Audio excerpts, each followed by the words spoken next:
Assalamualaikum warahmatullahi wabarakatuh. Jadi di video kali ini kita akan melakukan pengukuran menggunakan OTDR.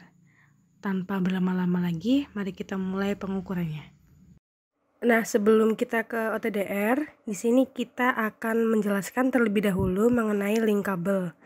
Nah, di live switching ini ada sebuah link kabel dengan panjangnya itu kurang lebih ada 200 meter. Nah, dalam pengukuran OTDR ini, jadi kita tuh di sini akan mengukur dari sisi STO atau yang bisa kita ibaratkan dengan OTB sampai dengan sisi penerima yaitu ODP. Nah, jadi ini adalah OTDR atau Optical Time Domain Reflectometer.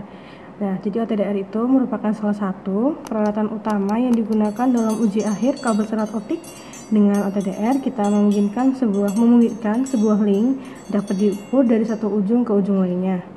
Nah, OTDR ini bisa dipakai untuk mendapatkan gambaran visual dari redaman serat optik sepanjang sebuah link yang diplot pada sebuah layar dengan sumbu X sebagai jarak dan sumbu Y sebagai dayanya. Kemudian untuk fungsinya, OTDR ini berfungsi untuk mengukur jarak pada suatu titik dalam serat, kemudian mengukur besar loss rata-rata dB per kilometer antara dua titik yang dipilih dalam sebuah serat, mengetahui jenis sambungan, mengetahui lokasi titik-titik penyambungan dan berapa besar lossnya, dan yang terakhir, apabila ada gangguan pada serat, dapat diketahui apakah itu karena patah atau redaman. Nah, OTDR ini prinsip kerjanya yaitu bekerja berdasarkan pantulan refleks atau backscattering. Nah, backscattering itu hamburan balik dengan domainnya adalah waktu. Nah, kita masuk ke aplikasi OTDR-nya. Nah, ini merupakan tampilan dari OTDR-nya. Nanti di sini akan ada muncul hasil dari pengukurannya. Nah, ini merupakan parameter yang akan kita atur dalam pengukuran ini. Di sini ada panjang gelombang 1310 dan juga 1550. Panjang gelombang yang akan kita gunakan pada pengukuran ini adalah 1550. Kemudian ini ada range ini ada 0,1, 0,3. Ini merupakan estimasi panjang kabel fiber optik. Sesuai dengan penjelasan sebelumnya mengenai panjang link kabel serat optik yang ada di lab switching itu kurang lebih ada 2 km. Maka di sini kita menggunakan range yaitu 0,3. Kenapa kita pakai 0,3? Karena ketika kita pakai 0,1 maka OTDR hanya akan membaca di jarak 100 meter saja, sedangkan panjang kabel yang akan kita ukur ini memiliki jarak 2 km. Maka kita atur range-nya 0,3. Kemudian ini adalah pulse. Pulse itu daya yang dikeluarkan OTDR ini dalam pengukuran. Yang terakhir ada duration. Duration ini adalah waktu yang diperlukan OTDR dalam melakukan pengukuran. Jadi semakin lama semakin akurat. Namun perlu diperhatikan juga dengan jarak linknya. Di sini kita pakai 15.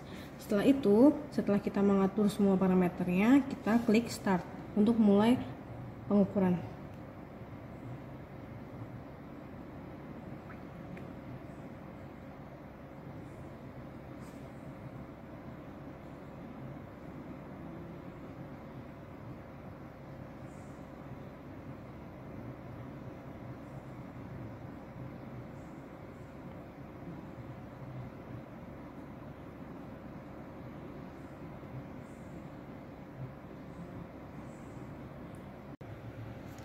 Nah, ini merupakan hasil dari pengukuran yang telah kita lakukan. Jadi sesuai dengan prinsip kerja dari OTDR yaitu hamburan balik, maka ada dua macam atau dua hal yang mengakibatkan terjadinya hamburan balik. Yang pertama adalah hamburan Rayleigh atau terjadi karena ketidakhomogenan indeks bias dalam serat optik yang akan menimbulkan hamburan sinar atau berpencarnya sinar. Yang kedua ada pantulan Fresnel, yaitu apabila sinar melewati dua indeks bias yang berbeda dalam serat optik. Perbedaan indeks bias ini sering terjadi akibat adanya sambungan. Nah, di sini tuh berarti di jarak 0,0243 terdapat redaman dan juga di jarak 0,1811 terdapat redaman juga. Nah, untuk lebih lanjutnya mengenai event dan lain-lainnya kita langsung ke measure. Nah, ini merupakan tampilan dari measure-nya yang sudah kita ukur tadi. Jadi titik A dan titik B yang ini, titik A sampai titik B ini itu merupakan panjang total kabel yang kita ukur dengan redaman totalnya yaitu 11,240 dp. Sini ada beberapa event, sebelumnya ada beberapa event yang akan kita jelaskan. Yang pertama ada dead zone. Dead zone merupakan daerah yang tidak dapat terdeteksi oleh OTDR. Yang kedua ada event zone, yaitu dua kejadian yang menjadi satu.